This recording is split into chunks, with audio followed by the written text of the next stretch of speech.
So look, moving forward, Cassidy signs the deal with Swiss, puts out puts out the first record, to a lot of commercial success. At this point in time, are you? I mean, we all know that R. Kelly was a monster musically, that he was. Of course, we might not have been. How do I go without being messy?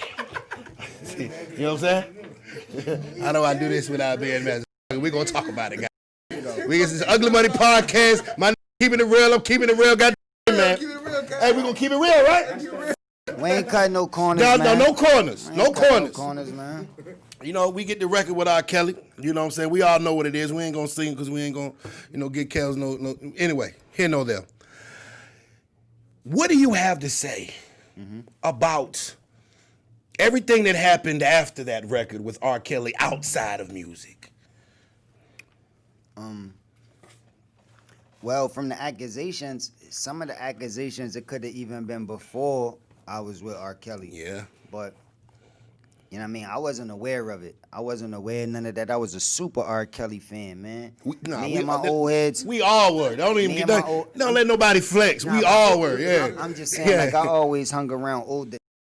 And, like, my older brother died, and I used to hang around. They used to be riding around. I remember he copped the first Riviera. That was like one of the first cars that used to talk. Like when you open the door ajar. Like everybody used to cars talking now, and it's just technology. Back then, that's normal. It was a big deal. But I remember he had that, pulled the first Lincoln out. We used to drive around, pulling up the events to the plateau, banging R. Kelly. Yes, sir. Like, I'm talking about gangsters that could fight with guns on them, banging R. Kelly. And the ladies used to love it, so... I was just cut from that cloth. I love that nigga. Yeah. So when they even suggested me working with that nigga, they ain't even had to ask me. I'm like, R. Kelly, of course. Like, let's get it. Fact. So that was something that Swiss and the A&R Full Surface at the time, Grady Spivey, put together, because I mostly had all my album done. Had a lot of records that ain't make the first album, and all of the records that y'all heard already done, except Hotel.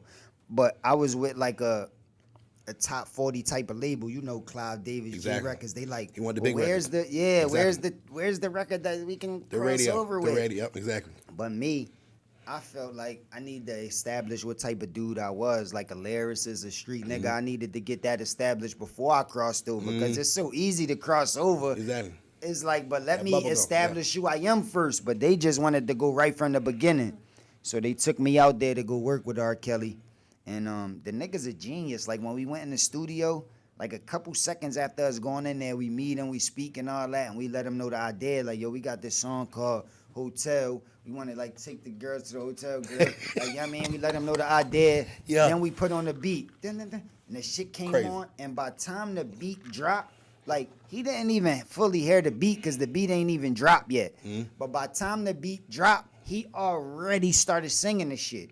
He like, oh, girl, you wanna, girl, you That's wanna crazy. come to my hotel, like right away. Yes, sir. And then he like, hold up. He got hyped and he got excited and he ran in the booth.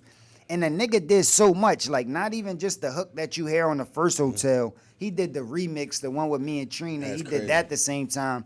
And he did a bunch of other hooks. Like me and Swiss got a bunch of other hooks sitting there that we can use, because he did so many different styles and melodies and attacked it so many different ways that I was just like amazed. Yes, sir. Then certain beat, not just Swiss, but other people had beat. Like back then, I think they had Dats or something. The niggas was playing, like, and every time a beat would come on, he would just sing hits to it. Like, not even write, not think, just start zoning right away and just constantly coming up with these melodies and these hits. So I'm like, yo, this nigga is amazing. And at this time, I was like still young and new. And I'm like, yo, this nigga is nice. Then I remember Twista came in the studio, R. Kelly studio. Wow. And I remember I was familiar with Twista from a lot of, like a couple of them songs was out from back then. Exactly. I was fucking with Twista. And Twista was fucking with me, so me and Twista start rapping. He start spitting some fast shit. I start spitting some gangster shit. Yeah. You know what I mean? It was a good look. But it was like in and out like a robbery. Went in the booth, Twista came through, we rap, I appreciated them, and then I went back to my hotel with Swiss and started writing it, like the actual lyrics. And it was so easy to do it once we heard all that shit. It's like that shit, we could go get it cracking. That shit was Yeah, like exactly. a piece of cake. Yeah, yeah. So that shit just flowed to me, and that's how it was. But that was the only time I met R. Kelly.